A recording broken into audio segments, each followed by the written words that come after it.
안녕하세요. 오늘장 내일장의 최혜린입니다. 안 좋은 중국의 3분기 GDP 성장률은 더 이상 시장의 악재가 아니었습니다. 선반영됐다는 분석 속에 코스피는 사흘 연속 반등이 오늘 종가상 1960부근까지 끌어올렸는데요. 무엇보다 기관의 전폭적인 순매수를 받았기 때문입니다. 그렇지만 기관의 매도를 받은 코스닥은 급락을 했는데요. 기관이 어느 정도 외면을 했느냐? 거의 900억 정도 코스닥에 있는 중소형주를 정리했습니다. 코스닥은 530선에서 출발했다가 510선 초반까지 그야말로 2%대 중후반 급락을 했다고 합니다. 여러분들 중소형주는 괜찮으신지요? 먼저 종가부터 확인하고 돌아오겠습니다. 네, 시황센터 김혜영입니다. 10월 18일 목요일 마감 증시 살펴보겠습니다. 미국의 주택경기 지표가 호재로 나오고 스페인의 구제금융 신청이 더욱더 불거지면서 오늘 상승으로 출발한 코스피 지수는 장중 1960선에서 저항을 다시 한번 확인했는데요. 이후 1950선 중반에서 등락을 거듭하며 혼조 양상을 보였습니다. 오늘 중국에서 3분기 GDP가 발표됐지만 우리 증시에는 별다른 영향을 주지 못하는 모습이었는데요. 이제 시장은 저녁에 있을 EU 정상회의를 앞두고 주목하는 모습입니다. 오름세로 장을 출발한 코스피 지수는 오전 장중 1963포인트까지 올랐지만 이후 외국인과 개인의 매도 물량이 늘어나면서 지수의 상승폭을 줄이는 모습이었는데요. 오늘 코스피 지수는 0.20% 상승하면서 1959선에서 장을 마쳤습니다. 수급 상황 살펴보겠습니다. 오늘도 역시 기관의 매수세가 눈에 띄었는데요. 오늘 국가지자체와 연기금의 물량을 중심으로 대고 수신의 펀드 환매 물량이 멈췄다는 점도 긍정적으로 작용했습니다. 오늘 기간 2천억 원이 넘는 순매수를 보인 것이 가장 큰 특징이라고 할 수 있겠는데요. 반면 개인과 외국인은 동반 매도세를 보이며 장을 마쳤습니다. 이어서 코스닥 지수 살펴보겠습니다. 오늘 코스닥 지수는 오름세로 장을 출발했지만 장 초반 이내 하락했는데요.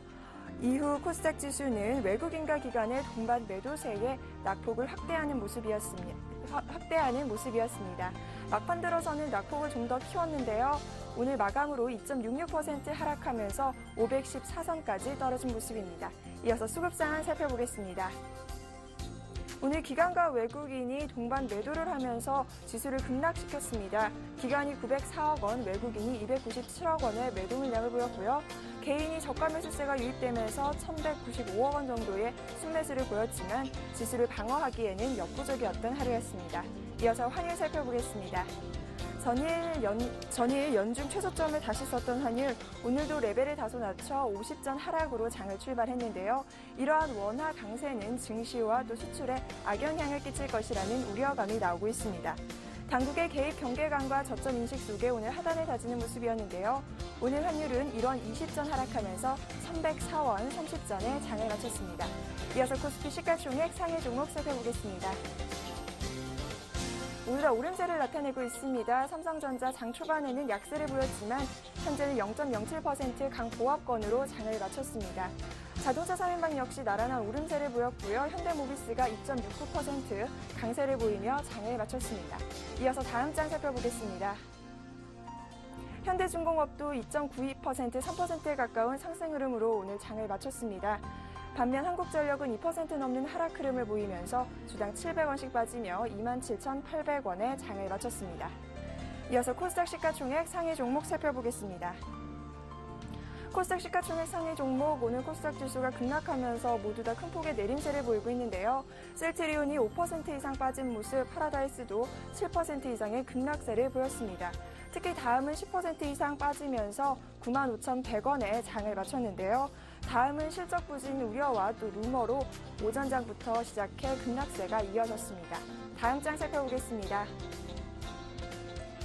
SK브로드밴드도 2.50% 하락으로 장을 마쳤고요. 반면 CJ ENM은 1% 이상의 상승 흐름을 보였습니다. 시즌도 오늘 눈에 띄는데요. 8%가 넘는 급락세를 보이며 77,600원에 장을 마쳤습니다. 이어서 이 시각 특징 업종 및 테마 업종 살펴보겠습니다. 정유주 주가가 3거래일째 상승세를 보이고 있는데요. 3분기 실적 호전에 대한 기대감이 부풀어진 것으로 보입니다. SK이노베이션이 2% 넘는 상승으로 16만 3,500원의 장을 마쳤고요. GS와 SO일 역시 2% 넘는 상승 흐름으로 장을 마쳤습니다. 해운지 주가가 유럽의 위기 우려감이 완화되면서 동반 강세로 장을 마쳤습니다. 현대상선이 3% 넘는 상승 흐름을 이어갔고요. 한진해운 역시 2% 이상 상승하며 주당 300원씩 오른 모습으로 장을 마쳤습니다. 조선주가 외국인과 기관의 동반 매수세에 힘입어 강세로 장을 마쳤습니다.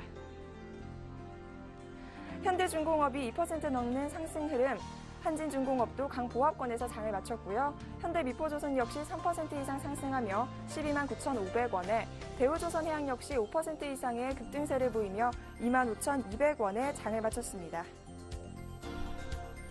포털주들이 국감에서 불거진 여론 조작과 또 저작권 침해 이슈 등 그리고 실적 우려와 외국계 매도까지 겹쳐 약세로 장을 마쳤는데요. 다음은 10.37% 급락세를 보이며 장을 마쳤습니다. NHN 역시 5% 넘는 급락세, 다만 SK컴즈가 1% 넘는 상승 흐름으로 장을 마쳤습니다. 최근 약세를 보이던 엔터주들이 기관의 매물 확대로 오늘 하락세로 장을 마쳤습니다.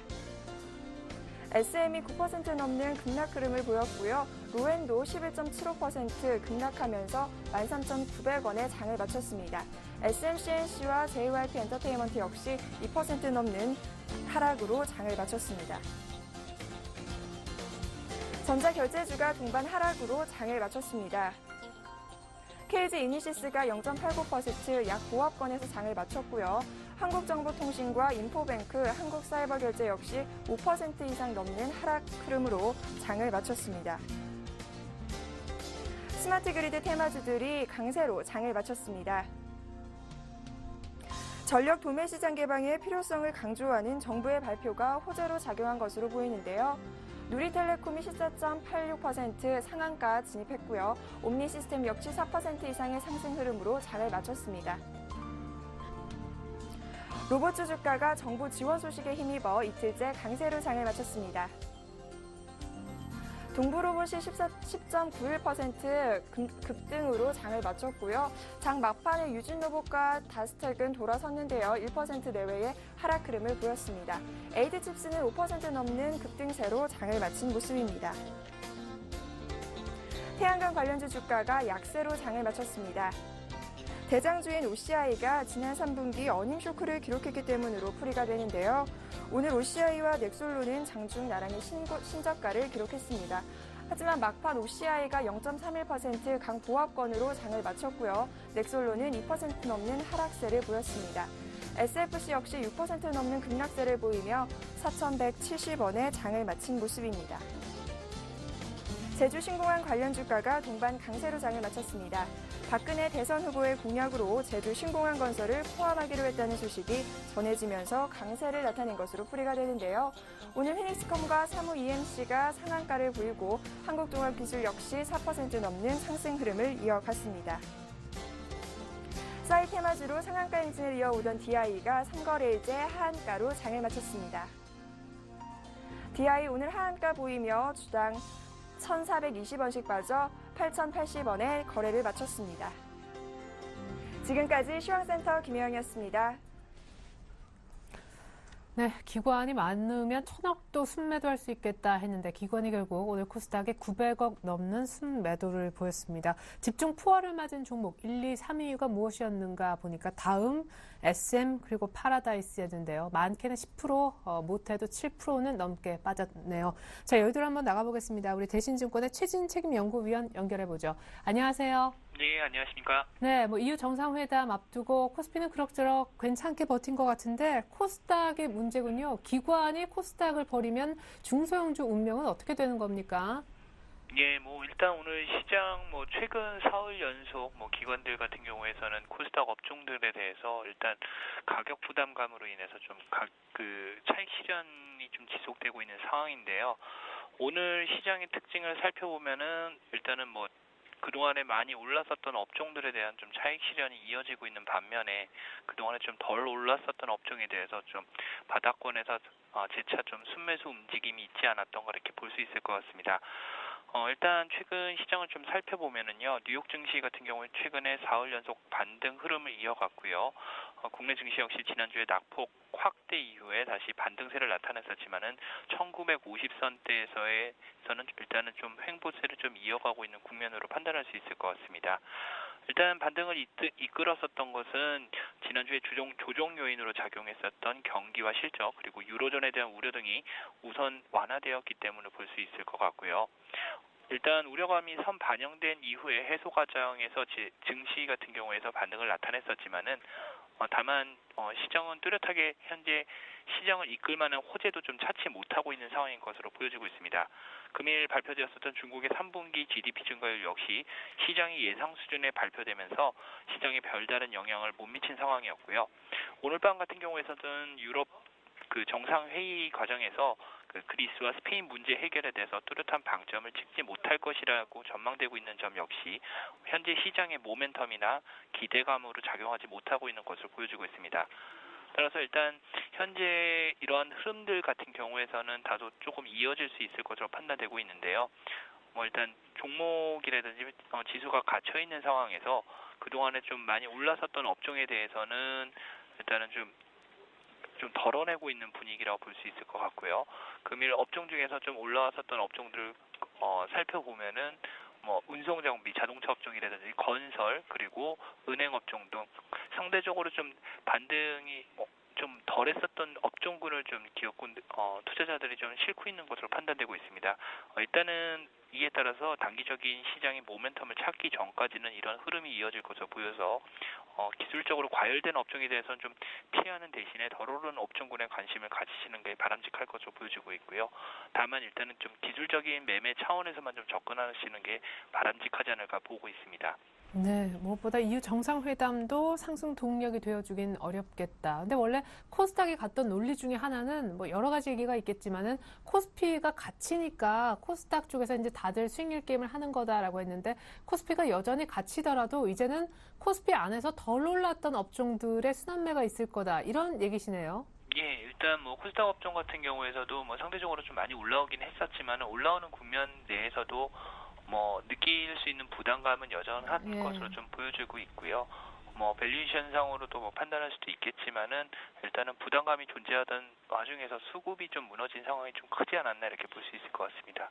예, 과열된 데다 수급까지 빠져나가니 한동안은 좀 답이 생기기 어렵겠어요. 전체적으로 가격 메리트 감안한 접근 필요하겠다라는 분석과 함께 기술적인 차원 정도의 매매만이 요구된다라는 전략까지 감사합니다. 대신증권 최진책임연구위원회 분석이었습니다. 잘 들었습니다. 네, 감사합니다. 네, 아까 이제 특정 종목들에 대한 수급까지 무너진 시장이다라고 얘기를 들어봤는데요. 수급 분석 한번 들어보죠. 샘플러스 로즈스타 클럽의 이상로 전문위원 만나보겠습니다. 안녕하세요. 네, 반갑습니다. 오늘 수고 많으셨습니다. 네, 아이고 코스피, 코스닥 전부 다 일단 기관 수급 분석이 좀 궁금합니다. 연기금이 코스피 기관 순매수의 절반 가까이 1,000억을 쐈는데 와 코스닥의 기관 순매도가 900억이 넘게 나오는 날이 나오네요. 예, 맞습니다. 일단 객관적인 사실을 좀 전달을 해드려야겠죠. 그래서 코스피 같은 경우에 한번 보시면 1959포인트로 장을 마감하면서 강보합권으로 마감을 했고요. 그리고 코스닥 같은 경우에는 514.16포인트를 기록하면서 2.6%가 하락하는 모습 나타냈습니다. 코스닥이 개인 종목이라고 쳐도 2% 정도 떨어지면 좀 많이 떨어진다고 생각을 하는데 상당히 많이 떨어진 거죠. 오늘 급락을 했다고 좀 표현을 하겠습니다. 그만큼 코스닥은 급락이었다 정리를 좀 해드리겠고요. 그래서 우리가 안에 수급적인 내용을 좀 자세하게 좀 살펴보시면요. 일단은 코스피 같은 경우에는 오늘 투신권의 움직임을 조금 더 주목해보자 말씀을 드리겠습니다. 그래서 어제부터 투신권이 순매수로 다시 돌아서고 있는 과정인데요. 거기에 다시금 오늘도 순매수를 이어서 하는 모습이 상당히 조금 긍정적인 모습이 나타났다고 말씀을 드릴 수가 있겠고요. 그래서 일단은 투신권이 매수에 가담을 하게 되면 저점에서 좀 올라오는 종목군들이 좀 많아지게 됩니다. 그래서 오늘 같은 경우에도요. 지금까지 어느 정도 추가적인 상승을 못 일으키던 종목군들 같은 경우에 어느 정도 조선주라든지 이런 부분 자체가 반등을 좀 시도하는 모습이 강하게 좀 나타났지 않나 그렇게 말씀을 드릴 수 있겠고, 연기금은 여전히 지수 방어적인 측면에서 계속적인 순매수가 이어지고 있다 말씀을 좀 드리겠습니다. 그리고 외국인의 매수세도 조금 중요해 보이는데요. 외국인의 매수세를 한번 보시면 우리가 오늘 장 마감에 외국인이 크게 매수가 좀 들어온 걸 보실 수 있겠습니다. 그런 부분 자체가 내일도 어느 정도의 코스피는 긍정적으로 바라볼 수 있는 그런 계기가 될 수 있겠고요. 자, 다만 오늘 뭐 코스닥을 조금 길게 좀 말씀을 드릴 건데요. 코스닥이 조금 큰 문제입니다. 일단은 투신권이라든지 기관의 매도 물량이 상당히 오늘 많았습니다. 일단 최리나 앵커님이 말씀하신 것처럼요, 900억 정도의 매물이 나왔죠. 그만큼 제가 아직 그렇게 나이가 많지는 않습니다. 나이가 많지는 않다 보니까 사실 제가 겁이 없습니다. 겁도 없고요. 그래서 좀 많이 지르는 스타일인데요. 지금 같은 경우에 오늘 시장을 보면서 살짝 겁이 났습니다. 아, 이렇게 많이 팔 수도 있겠구나라는 생각이 처음으로 들면서 조금 서슴거리게 됐는데, 그만큼 오늘은 좀 코스닥에 대해서 좀 자세하게 말씀을 드리면요. 지금 코스닥의 가장 큰 문제점이 몇 가지가 있는데, 가장 큰 문제점 같은 경우에는 거래대금의 이동 가능성을 조금 들어보셔야 될 것 같습니다. 지금 거래대금 자체가 투신권의 움직임을 조금 주목하자고 계속 말씀을 드렸는데, 투신권은 지금 상당히 없는 살림이에요. 뭐 집으로 치면 중산층도 안 되는 집인데, 왜 그런 표현을 쓰냐면 투신권을 한번 보시면 펀드가 계속적으로 유출되고 있죠. 그런 부분 자체가 거래대금 자체가 안 나오는데, 그런 상황에서 지금 코스피로 이동해 가는 과정이라고 하면 지금 투신권 같은 경우에 코스닥으로 어느 정도 차익 실현을 하고 난 다음에 지금 다시금 코스피로 이동한다고 그렇게 말씀을 드릴 수 있겠고요. 그리고 두 번째 같은 경우에는 지금까지 시장을 주도해왔던 SM이라든지 아니면 YG엔터테인먼트 같은 엔터주, 그리고 전자결제주, 그 게임주 자체가 오늘 다 무너졌습니다. 그만큼 지금은 다시금 코스닥을 이끌 수 있는 대안이 없는 상황이죠. 대안이 없다는 말은 그만큼 시세를 줄 수가 없다는 말이 될 수도 있겠고요. 그런 부분 자체가 상당히 오늘 중요하게 먹혔다 말씀을 드릴 수 있겠고, 자, 여기서 저는 이렇게 하겠습니다. 코스닥이 만약에 내일 1% 이상 반등이 안 나올 시에는 그때는 코스피로 우리가 약간 더 눈을 좀 돌리셔야 된다. 그리고 우리의 포트폴리오도 편입 자체도요, 코스피 쪽으로 조금 이동하시자라고 좀 말씀드릴게요. 이거는 순전히 다 저희 주관적인 생각이고요. 그래서 저는 내일 코스닥이 1% 이상 급등이 안 나올 시에는 코스피 쪽으로 눈을 좀 돌리겠습니다. 그리고 지금 같은 경우에 뭐 사실 코스피가 좋은 실적을 가지고 올라가는 게 아니고요. 사실은 실적이 발표되기 전이죠. 실적이 발표되기 전이기 때문에 약간의 기대감이 조금 끼어 있다고 좀 말씀을 드릴 수 있겠고요. 그만큼 유럽의 재정 위기가 완화됐다는 점이라든지 아니면 글로벌 불확실성 자체가 조금씩 해결돼가는 모습이 코스피를 이끌 수 있는 오늘 원동력이 되지 않았나. 거기에 대해서 투신권도 상당한 오늘 매수세에 좀 동참을 했다. 그렇게 좀 정리를 하겠습니다. 네, 올가을 들어 오늘이 가장 추웠다 그러는데 믿었던 중소형주 급락 때문에 투심은 더 위축된 거 아닐까 걱정이 좀 됩니다. 오늘 이슈와 함께 등락을 보였던 특징주, 사실 급락했던 종목은 워낙 수두룩하게 많아가지고요. 우리 이상로 전문위원님이 꼽는 특징주 몇 가지만 추려서 들어볼게요. 예, 오늘은 급락이 너무 많았죠. 그래서 그래도 기분 좋게 마지막을 좀 마감하기 위해서 일단은 오늘은 상승했던 종목 두 가지를 좀 말씀드리겠습니다. 그래요? 예. 네, 일단 코오롱 플라스틱이라는 종목을 좀 말씀을 드릴 건데요. 일단 코오롱 플라스틱 같은 경우에는 우리가 알다시피 일단 차량 경량화 수혜주죠. 그만큼 엔지니어링 플라스틱을 만드는 회사고요. 거기에 대해서 지금 독일에서 전시회를 하고 있습니다. 그 부분에 참가를 하면서요. 지금 엔지니어링 플라스틱 이슈가 되면서 오늘 10%대의 급등을 좀 연출을 했는데요. 그만큼 지금 같은 경우에 바닥권에서 어느 정도의 수급적인 부분이 첫 번째로 들어오고 난 다음에 다시금 올라가는 모습이 좀 긍정적으로 바라볼 수 있는 계기가 됐다고 말씀을 드릴 수 있겠고, 우리가 주봉상으로 한번 분석을 해보시더라도 지금 같은 경우에는요. 잠시만요. 예. 지금은 주봉상 21선을 지금 밟고 올라오는 상태입니다. 거기에 대해서 밑에 거래량 같은 경우에도 전주 거래량보다는 더욱더 붙는 모습이고요. 그래서 하단의 자체에 지금은 거래량 자체가 분포되어 있지 않습니다. 그렇기 때문에 수급적인 부분으로 한번 해석을 한번 해보시면 제가 볼 때는 한 8,000원까지도 무난히 갈 수 있는 자리가 아닌가 그렇게 좀 말씀을 드릴 수가 있겠고요. 그리고 오늘 같은 경우에는 연기금의 매수세 그리고 외국인의 매수세가 좀 동참을 했죠. 그전에도 투신권의 매수세가 좀 있었고요. 이런 부분이 좀 더 눈여겨볼 수 있는 종목군이 아닌가 그렇게 말씀을 드릴 수 있겠습니다. 그리고 한 가지 종목을 더 말씀을 드리면 대우조선 해양을 좀 말씀을 드리겠는데요. 조선주 우리나라의 히든 카드였습니다. 하지만 상당한 급락이 좀 많았죠. 그만큼 주가 자체는 지지부진했고요. 지금 아직까지 위기는 없어지지 않았습니다. 하지만 오늘 상승을 했던 원동력은 유럽 재정 위기의 완화다. 그렇게 좀 정리를 하겠습니다. 그만큼 우려감 자체가 완화가 되고 있고요. 유럽 증시 같은 경우에도 이틀 연속 오르는 모습 나타냈기 때문에 조선주 같은 경우에도 어느 정도 박스권 하단 자체를 좀 지지를 하면서 다시금 올라올 수 있는 흐름이 아닌가 그렇게 말씀을 드릴 수 있겠습니다. 참 주식이라는 게 참 애매합니다. 주가 일봉상으로 한번 보시더라도 딱 21선을 터치하고 난 다음에 내려오는 모습이거든요. 그만큼 우리에게 다시 한번 더 갈등을 일으킬 수 있는 소지를 만들어줬다고 좀 말씀을 드릴 수 있겠고요.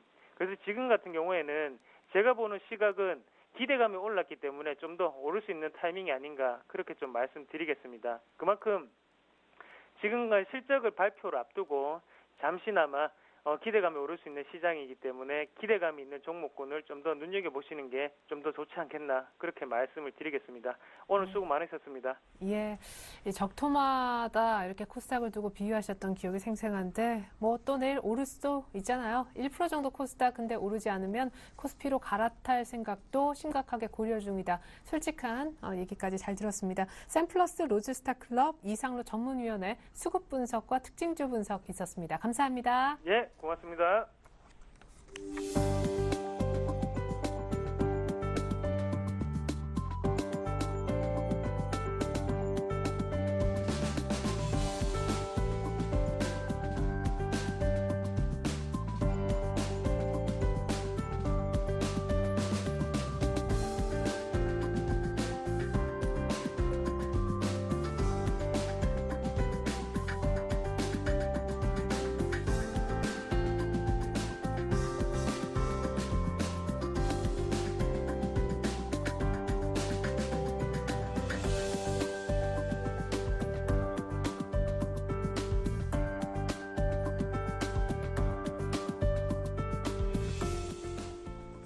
네, 이번 순서는 내일장 다이렉트 전략입니다. 내일장 어떻게 될지 무엇보다 내일장 중소형주 어떻게 해야 되나 고민 많이 하실 것 같아요. 내일장 대응책을 미리 세워보기 위해 두 분의 전문가 특별히 모셨습니다. 대신증권 안산지점의 성동경 대리님 그리고 텐스탁의 김선윤 대표님 함께해 주시겠습니다. 안녕하세요. 네, 안녕하세요. 자, 두 분이 내일장 고민하지 말고 이렇게 하라고 하십니다. 화면 함께 먼저 보시죠. 자, 내일장 다이렉트 전략. 내일 주식 살까요? 내일 종목 선정 기준은요? 내일 어떤 종목 살까요? 이렇게 세 가지 질문 드렸습니다. 자, 첫 번째 성동경 대리님의 답을 보면요. 매수하자. 김선윤 대표님도 사자 하셨는데 EU 정상회담 주목하면서 사자라고 하셨습니다. 성동경 대리님은 업황 회복 수혜주를 주목하자 LCD 패널 업황에 대해서 얘기하고자 하시는 것 같은데요. LG 디스플레이를 내일 살만한 종목으로 꼽고 계십니다. 한편 김선윤 대표님은 낙폭과대 대형주의자, 환율 하락의 수혜주의자, 실적도 좀 되는 쪽을 보자라고 하셨는데 정유주 가운데 S오일을 관심 종목으로 준비를 하신 것 같습니다. 자, 김선윤 대표님부터 얘기를 듣기로 하죠. 일단 내일 주식 살까요? 질문을 드렸더니 사자고 하셨는데 EU 정상회담을 기대하며 앞서서는 뭐 별게 좀 없을 거라고 악재는 아니겠지만. 네, 그렇죠. 일단은 EU 정상회담이 이제 오늘 밤부터 시작해서 중요하긴 한데 그 전부터 일단은 미국의 일단 지표들의 움직임 자체가 확실하게 10월 달 들어서 9월 말부터 해서 전반적으로 바닥을 찍고서 확실하게 올라가고 있는 모습이 지금 보이기 때문입니다. 그래서 어제 같은 경우도 일단은 9월 신규 주택 착공 건수가 호조로서 일단은 전월 대비해서 15% 이상 증가한 모습도 나와줬기 때문에 한 번 더 일단은 미국이 확실하게 주택 경기가 살아나고 있는 모습이 보이고 또 소비 자체가 늘어날 기조가 보이기 때문에 아무래도 주가 상승은 좀 분명할 것으로 좀 판단이 되고 있습니다. 그리고 또 하나 좀 말씀을 드리자면 유럽 문제를 좀 말씀을 드려야 되는데 자, 스페인 문제에 대해서 좀 넘어가도록 할게요. 자, 스페인도 일단은 구제금융 초읽기가 이제 시작이 됐기 때문에 그 발표안을 언제 발표하냐. 자, 18일, 19일 날 있을 그 회의에 아무래도 발표할 가능성이 높습니다. 어떻게 대안책을 내놓을 가능성이 굉장히 높기 때문에 그와 관련한 이슈로서 일단은 그리스 문제가 일단 트로이카 실사단과 합의가 거의 마친 단계고 스페인 문제가 해결이 된 단계, 그리고 또 하나 미국 쪽에서도 완전히 살아나고 있는 모습이 흐름이 보이기 때문에 조만간은 그래도 2,000포인트가 도달은 하지만 또 천천히 아주 천천히 10월 달 안에 충분히 좀 도달하지 않을까 좀 판단이 되고 있습니다. 그래서 저는 좀 강력하게 일단 단기적으로 좀 매수 사인을 좀 제가 보내드리는 거고, 또 이제 하나 더 좀 소견을 좀 말씀을 드리자면은 일단 전반적으로 이제 시장 상황이 막 그렇게 빨리 막 돌아가는 것처럼 보이지만서도 2,000포인트를 찍고서 다시 한번 주가가 다시 1,900 초반대까지 내려간 다음에 다시 상승하는 모습 보이고 있는데, 지금 최근 들어서 자, 투신권의 움직임과 연기금의 움직임을 조금 좀 눈여겨보셔야 될 것 같아요. 자, 투신권부터 말씀을 드리자면은 투신권이 9월 17일 날부터 매도를 시작해서 10월 16일까지 한 번도 쉬지 않고 매도세를 보였습니다. 뭐 때문이었죠? 바로 펀드 환매 물량 때문에 계속적으로 매도세가 좀 나와준 모습이었는데, 10월 17일부터 오늘까지 해서 다시 이틀 연속 순매수가 지금 순매수가 나와주고 있는 상황을 좀 볼 수가 있고, 그리고 또 하나 연기금의 매수량을 보면은 연기금 역시 일단은 최근 들어서 강하게 지금 다시 한번 1900포인트 초반부터 시작해서 매수가 지금 들어오고 있습니다. 그래서 지금 오늘 같은 경우도 연기금이 1,000억 이상 좀 매수가 들어와 줬거든요. 일단은 연기금이 방어 차원과 더불어서 주가 상승을 지금 이끌어 가고 있기 때문에 한번 투신과 연기금을 믿고서 일단 투자에 임하셔도 되지 않는 시점이 되지 않았나 판단이 되고 있어요. 그리고 또 재밌는 점은 자, 미국에서 이제 은행들의 실적이 발표가 되고 있는데 대부분 굉장히 조금 좋게 나와줬습니다. 그래서 은행주들이 같이 좀 동반 상승해주고 있는 모습인데, 자, 은행이 이제 실적이 좋다는 거는 그만큼 대출이 많이 일어났다는 소리고, 기업들은 그 대출받은 금액을 다 쓰겠죠. 그래서 기업들은 일단은 3분기에 좋지 않았기 때문에 대출 금액을 끌어 쓴 거고, 그리고 4분기에는 그 효과가 나타날 겁니다. 그래서 일단은 또 증시와 바로 밀접하게 관련이 있는 뭐 은행주나 조선해양주 같은 경우는 단기간으로 움직일 가능성이 있지만서도 IT 관련주들은 4분기를 통해서 크게 움직일 가능성이 있기 때문에 일단 그 시점이 초반에 지금 시작되지 않았나 좀 판단이 됩니다. 그래서 조금 이제 단기적으로나마 2,000포인트 도달이 가능하기 때문에 꼭 좀 대형주 중심으로 한 매수를 하신다면 충분히 좀 수익이 날 수 있는 그런 이제 구간이 되지 않았나 판단됩니다. 그러니까 결국에는 지표가 미국 쪽에서 좋게 나오고 있고, 또 뭐 연기금이라든가 투신권이 사는 거 보니까 역시 믿고 좀 따라 사도 되겠다라는 얘기신데, 그러면 이후 정상회담, 특별히 스페인 관련한 전망은 어떻게 하시는 겁니까? 네, 저 스페인 문제를 또 한 번 더 말씀을 좀 드리고 넘어갈게요. 네. 자, 일단 스페인이 지금 필요한 자금 자체가 한 600억 유로 자체가 돼요. 그리고 지방정부 6개에서 구제금융 신청을 한 상태인데, 중앙정부 쪽에다가. 근데 스페인이 지금 문제가 됐던 거는 스페인이 지금 재정적으로 지금 감당할 수 있는 자금 자체가 600억 유로 정도밖에 안 되기 때문에 재정난에 부딪히는 모습. 그래서 스페인 자체가 최근 그저께였나요? 신용등급도 강등이 있었죠. 두 단계 강등을 하면서 정크 등급 바로 위에까지 또 내려간 모습이 있었습니다. 하지만 그래도 일단은 자금 여력, 일단은 뭐 스페인에서 자금을 끌어들인 이유를 굳이 구제금융이 아니고 지금 어떻게 돌렸냐면은 바로 여신권으로 돌리면서 자금 확보를 계획하고 있는데, 여신 한도를 좀 설정을 바꾸고 있습니다. 그래서 일단 여신 한도 설정 이유를 좀 들어보자면은, 자, 스페인이 자금 조달 비용이 또 구제금융 신청 정도로 좀 높지 않기 때문에 좀 크게 큰 금액은 아니고 재정적으로 좀 감당이 되는 부분이 어느 정도 되기 때문에 이쪽 여신 한도 설정으로도 바꿨던 게 있고, 또 하나 구제금융 신청을 할 경우에 유럽 중앙은행에서 국채 매입을 또 하게 되죠. 그러면 당연히 국채금리가 또 하락을 하게 되는 경우, 또 이게 발생하게 되는 거죠. 하나 더 또 말씀을 드리자면은, 이 부분은 좀 이제 일단 스페인 쪽에서 나오는 여야 쪽의 이제 문제인데, 정치적인 문제인데, 일단 구제금융 신청을 하게 되면은 분명히 야권에서 큰 반대가 일어날 겁니다. 당연히 또 싸움이 일어나게 될 거고 해서 일단 여론적인 측면에서도 국민들을 좀 안정시켜야 되기 때문에 구제금융 대책이 아닌 이쪽 일단 여신 한도 쪽으로 설정을 하게 된 거죠. 원래는 그 전에는 가닥이 잡혔던 게 원래 국채보험 쪽으로 좀 가닥이 잡혔었는데, 지금 다시 이쪽으로 선회를 하면서 자금 확보를 좀 확실하게 지금 하고 넘어갈 것으로 판단이 됩니다. 그래서 스페인 문제는 만연하게 아주 자연스럽게 지금 넘어가는 추세이기 때문에 너무 큰 걱정하지 마시고, 일단 유럽 쪽은 당분간은 별 문제 없이 넘어갈 것으로 판단이 되기 때문에 좀 안심하시고 투자하시면 될 것 같습니다. 네, EU의 한 외교 소식통에 따르면요, 지금 막 들어온 소식인데, 스페인이 빠르면 다음 주에 구제금융 공식 신청할 수도 있다고 지방선거 치르고 난 다음 꼭 이번 이제 오늘 내일 회의가 아니더라도 말이죠. 네, 좋습니다. 우리 성동경 대리님도 역시 사자라고 하셨는데 뭐 여러 가지 이슈가 많이 나왔습니다만 중국에 대한 전망도 함께 좀 녹여주시면 좋겠어요. 오늘 지표도 네. 나왔잖아요. 그렇죠. 예, 그래서 대표님께서 유럽 얘기 좋은 얘기 많이 해주셨으니까 전 중국 쪽으로 좀 초점을 맞춰가지고 얘기를 한번 해보겠습니다. 오늘 중국 경제 성장률 GDP가 7.4%로 해가지고 예상치 부합하면서 나왔습니다.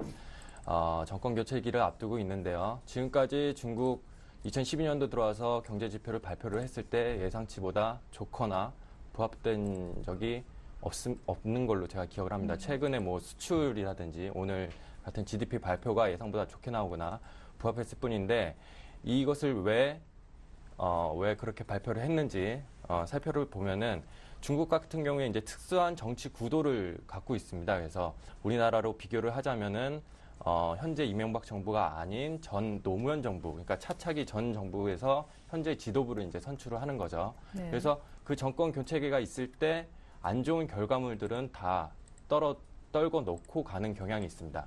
그래서 정권 교체 이전과 이후 경제 지표가 예전에는 안 좋았지만은 뭐 여러 가지 뭐 경기 부양책의 의미도 있겠지만은 정권 교체 후에는 예전보다 훨씬 더 좋아지는 경제 지표를 볼 가능성이 높다 이렇게 보고 있기 때문에 네. 결국에는 대외 의존도가 높은 한국 경제에 있어가지고 중국에 미친 영향이 아주 크지 않습니까?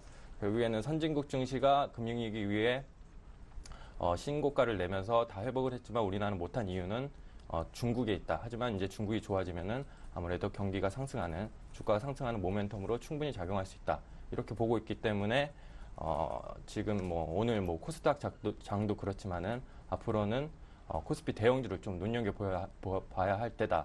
이렇게 좀 보고 있습니다. 아니, 그러면 이 얘기 잠깐 하고 이제 종목 선정 기준 얘기를 해볼 텐데, 이제 중소형주, 뭐 코스닥에 있는 종목들 미련 없이 떠나자라고 하기에는 밑에서 산 분들 얘기고, 지금 요 며칠 이제 보유했다고 미련 없이 또 떠나고 뭐 대형주로 갈아타고 너무 억울하실 것 같거든요. 그렇죠. 조금 더 들고 있으면 그래도 좀 뭐 낫지 않을까?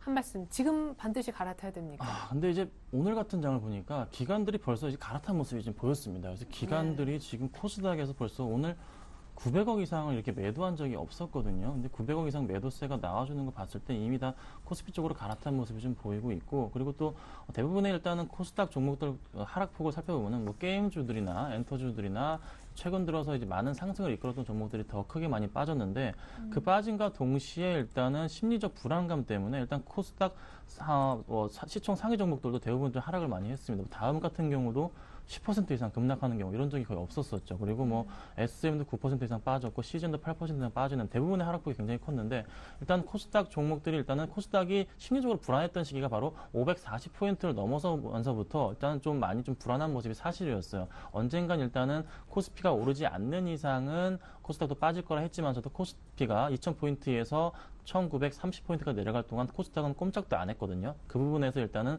그 부분이 어제부터 시작해서 오늘 터져버린 겁니다. 그래서 당분간은 이 코스닥의 흐름 자체가 일단은 오늘로서 조금은 그래도 멈추지 않을까 좀 판단은 되고 있는데 좀 상승폭도 오늘의 기관들의 매도세를 봤을 때는 지지부진한 흐름이 좀 계속될 것으로 보이기 때문에 더 이상의 하락폭은 안 나올 겁니다. 하지만 큰 상승폭도 없을 거라 쥐고 있어 보여집니다. 봐야 그렇죠. 수익이 많이. 그래서 수익은 많이 안 날 것으로 판단이 되고 있어요. 그래서 일단은 코스피 좀 대형주 쪽으로 낙폭 과대 종목들이 지금 어제 오늘부터 상승을 시작했거든요. 그런 종목들을 조금은 좀 비중 조절을 하시는 게 좀 필요하지 않은 시점인가 네. 좀 판단됩니다. 네, 좋습니다. 뭐 성동현 대리님도 그래도 한 말씀. 지금 굳이 갈아타야 네. 되나? 일단은 지금 코스닥 차트를 보면요. 굳이 오늘이 아니고 3일 전에 신호가 나왔습니다. 장중에 3% 이상 빠지면서 뭐 밑거리 달고 올라왔지만 이때 시장에서 힌트를 줬다고 생각을 하고요. 아직까지 미처 나오지 못한 분들은 사실 많이 좀 늦었다고 볼 수 있겠습니다. 그래서 이런 경우에는 뭐 현장 경험상 들고 있어봐야 좋을 것이 많이 없으므로 빨리 손절매를 하고 현금 보유 후에 다음 기회를 찾는 것이 가장 좀 나은 선택이 되지 않을까 이렇게 좀 보고 있습니다. 예, 그럼 내일 정리하는 것이 중소형주 저점에서 그야말로 투매식으로 팔게 되는 건 아닌지. 그러니까 개인들은 이제 팔 때 손절하게 될 때 그래도 100원, 200원 더 올랐을 때 그나마 최소화해서 팔고 싶을 거 아니에요. 그렇죠. 예. 그래도 내일 뭐 시초가에 과감하게 깔끔히 정리를 해야 됩니까? 네, 손절을 할 때는 뭐 일단 종목을 사실 때 손절가를 정하시는 것이 제일 좋고요. 그렇죠. 그다음에 네. 던질 때에는 오르지 않을까라는 기대보다는 재빨리 던지고 뒤로 안 돌아보는 것이 그런 것이 나중을 위해서도 투자 습관을 위해서 좋습니다. 예, 오르지 않을까도 있지만 또 한편에서는 더 빠질 수도 있다. 이 생각을 동시에 하셔야 될 것 같아요. 참 안타깝습니다. 일단 종목 선정 기준. 그럼 김선윤 대표님은 어떤 쪽을 보라고 말씀하십니까? 낙폭과 대 네, 대형주? 그렇죠. 우선 낙폭과 대 대형주를 보셔야 되고 또 하나 이제 보셔야 될 게 무조건적으로 일단 실적 보셔야 됩니다. 이번이 3분기 시즌입니다. 실적 무조건 보셔야 되고 또 하나 최근 들어서 이제 환율 하락이 굉장히 이제 환율 가치가 높아지면서 떨어지고 있는데 이 부분까지 겹쳐 있는 그런 종목들로 좀 보신다면은 충분히 아무리 주가가 더 빠진다 그래도 한번 다시 반등이 올 때 큰 수익이 날 수 있는 그런 종목군이거든요. 그래서 일단 이런 현 시점에서 좀 주목해야 될 것으로 판단이 되고 있어요. 그래서 지금 시점에서 좀 제가 주목해야 될 호재랑 좀 악재를 좀 말씀드릴까 하는데, 자, 지금 현재 봤을 때 지금 스페인의 자금 문제가 해결이 됐다고 보셔야 되고, 그 다음에 미국의 지표들 자체가 상승을 해주고 있다는 점 굉장히 긍정적인 시그널로 보셔야 되고요. 또 하나 은행주가 굉장히 좀 양호한 실적을 좀 보여주기 때문에 4분기에 은행주 외에 다른 기업들을 좀 보셔야 된다는 점 좀 말씀을 드리겠습니다. 자, 그렇다면은 지금 현 시점에서 보이는 악재는 뭐냐? 자, 기술주들이 또 실적이 안 좋았어요. 어제 이제 나스닥 쪽에 기술주들 실적이 안 좋다 보니까 좀 하락폭이 좀 두드러졌는데 그래도 소폭 상승하면서 끝나긴 했습니다. 하지만 기술주들 역시나 국내 기업들 3분기 실적 역시 좋지가 않습니다. 그래서 그걸 좀 확인하셔야 될 것으로 보이고, 이제 또 조만간에 나올 또 악재가 있습니다. 뭐냐면은, 자, 불안한 게 일단은 10월 첫째 주에 나왔던 미국의 신규 실업수당 청구 건수가 좋게 나왔었죠. 근데 오늘 이제 저녁에 발표가 될 건데 이게 아마 조금 10% 정도 떨어진 실업수당이 발표가 될 거예요. 왜 그러냐면은 전반적으로 일단은 월초 같은 경우에는 청구 건수가 적습니다. 대부분의 이제 기본적으로 월급 받은 사람들이 월 말에 받다가 다시 한번 신청 건수를 할 때는 좀 그 다음 다시 말을 경에 많이 하는 경향이 있기 때문에 미국도 항상 그런 식으로 지수가 나와줬기 때문에 아마 이번 주 같은 경우는 좋지 않게 나올 네. 거예요. 그래서 그걸 좀 보셔야 될 것 같고, 그다음에 아까 말씀드렸던 국내 기업들의 실적 발표 좀 보셔야 될 것 같고, 그리고 또 하나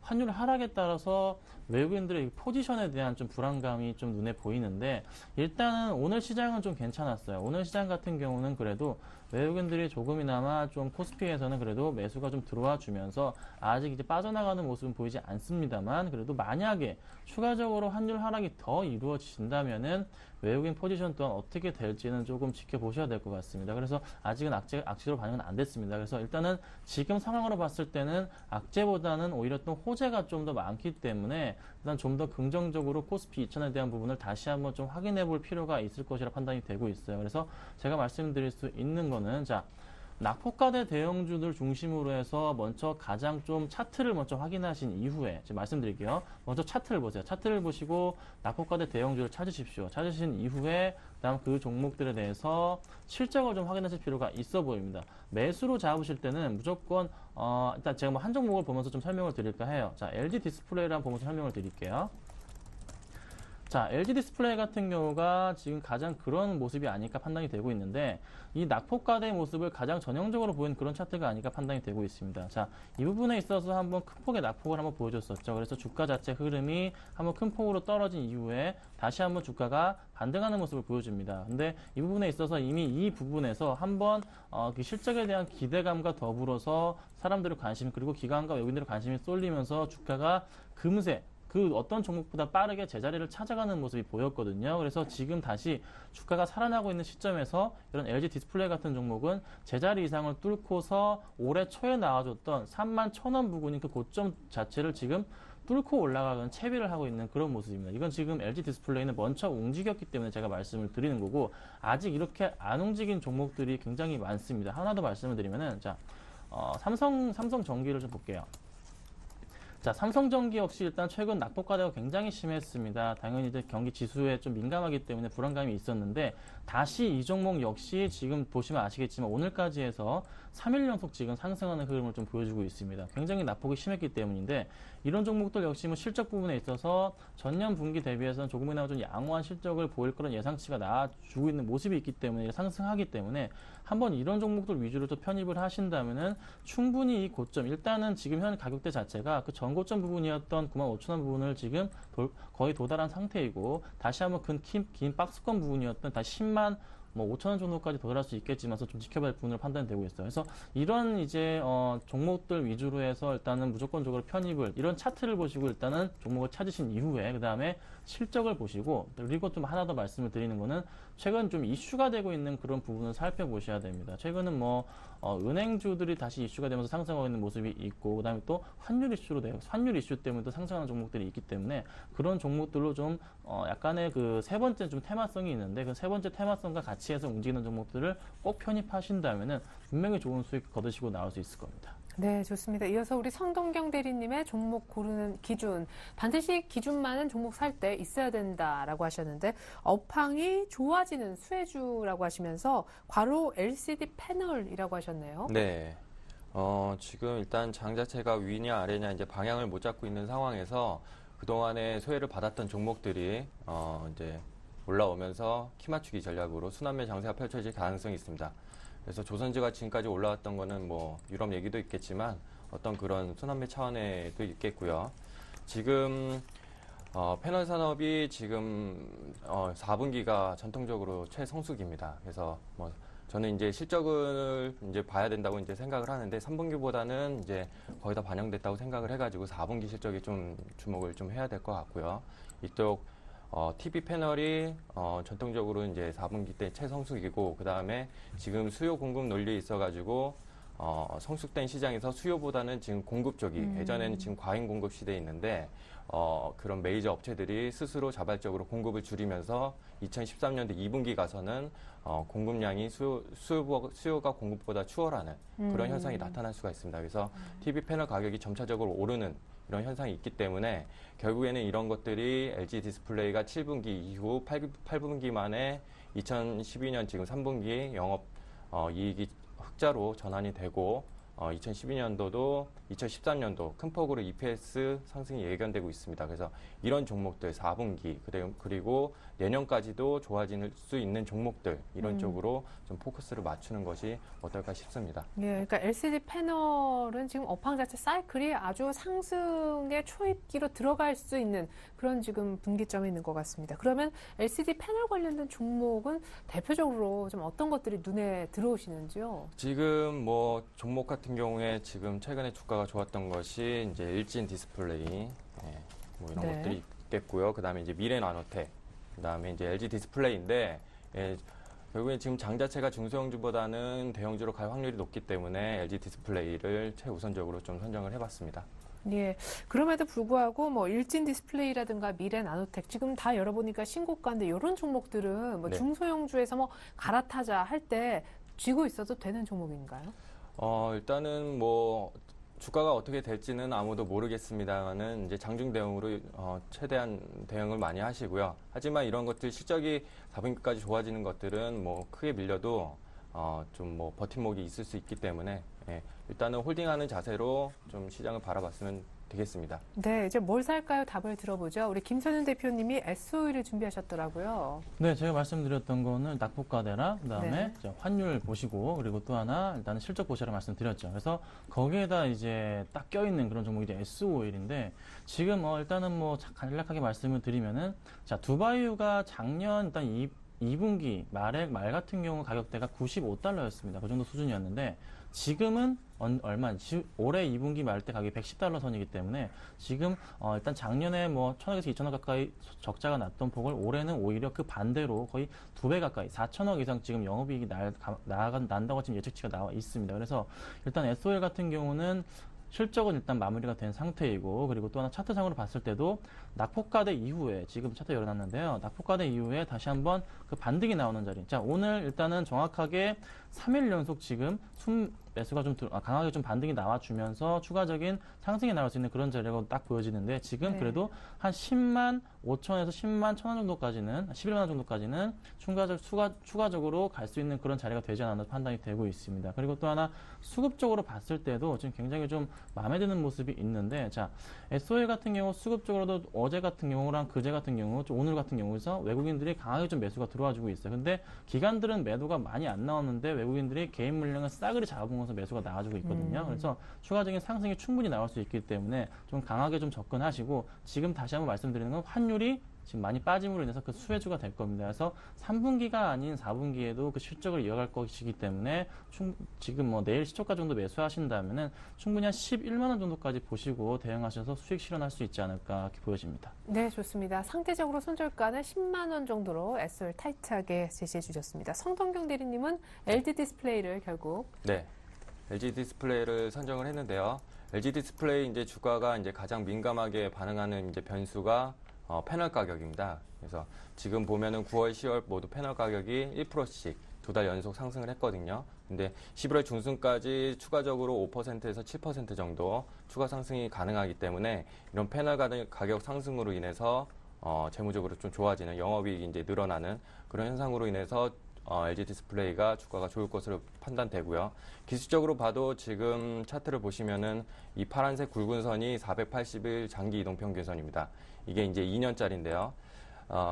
업황을 봐서도 지금 2년의 그 장기 침체 그를 끝내고 지금 다시 업황이 좋아지는 그런 시점에 있습니다. 그래서 기술적으로 봐서도 이 2년 장기 평균 이동 평균을 뚫고 올라왔기 때문에 앞으로 추세적으로도 상승이 가능하다고 보고 있습니다.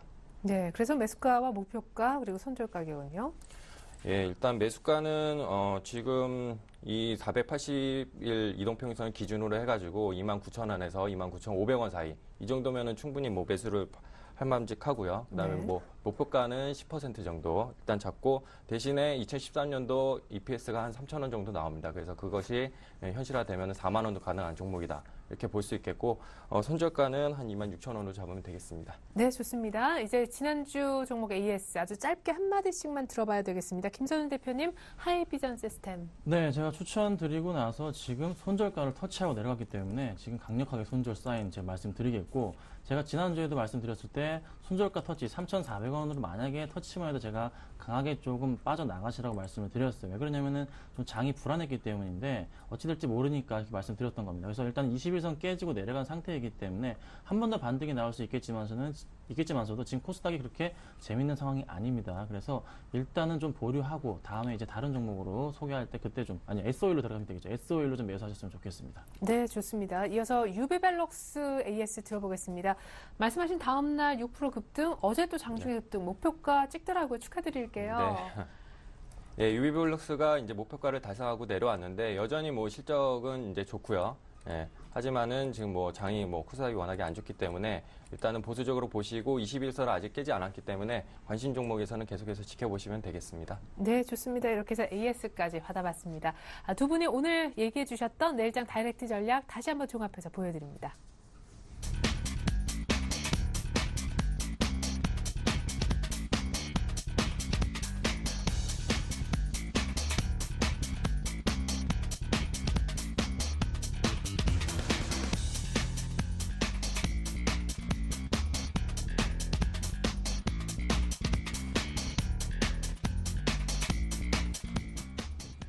네, 이렇게 의견 주셨던 두 분의 전문가와는 인사 나누겠습니다. 감사합니다. 네, 감사합니다.